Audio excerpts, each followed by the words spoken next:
Banner আপনাদের চোখের সামনে আছে এবং ব্যানার যেভাবে নির্বাচন কমিশনের যে ব্যানার যে নির্দেশনা দেওয়া আছে ঠিক এইভাবে আমরা করছি।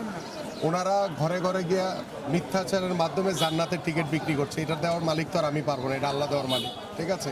ওনারা ঘরে ঘরে গিয়ে এই বিকাশের নাম্বার নিচ্ছে, টাকা দিয়ে ভোটার কেনার চেষ্টা করছে। গতকালকেও আমার কাছে একটি ভিডিও ফুটেজ আছে যে উনি যে প্রার্থী নিজে স্বয়ং টাকা বের করে দিচ্ছেন এবং তার সাথে তার একজন সহযোগী আছে, সে তার কাঁধে ব্যাগ ভর্তি টাকা সেটা নিয়ে সে ঘরে ঘরে ঘুরছে আর আস্তে আস্তে করে লুকায় লুকায় টাকা দিচ্ছে। সো এগুলো কিন্তু আমাদের কাছে ফুটেজ আছে। সো এগুলো কিন্তু অলরেডি নির্বাচন কমিশন এবং রিটার্নিং কর্মকর্তার কাছে জমা দেওয়া হয়েছে। এটা আস্তে আস্তে করে কিন্তু সব কিছু দৃশ্যমান হবে ইনশাল্লাহ।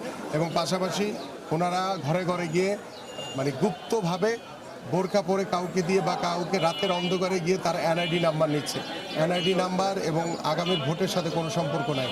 এনআইডি নাম্বার নিয়ে নিশ্চয়ই তারা কোনো দুর্বিসন্দেহ, কোনো সন্ধি, কোনো ষড়যন্ত্র করার চেষ্টা করছে।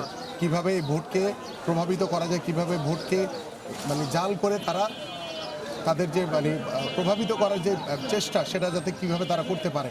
তা আমরা কিন্তু এই বিষয়গুলো সতর্ক রয়েছি। আমরা দৃঢ় হাতে এই ধরনের কোনো ষড়যন্ত্র কোনো কিছু হলে আমরা দৃঢ় হাতে কিন্তু মোকাবেলা করব। আমরা কাউকে অন্যায় করতে দিব না এবং আমরা ন্যায়ের পথে রয়েছি।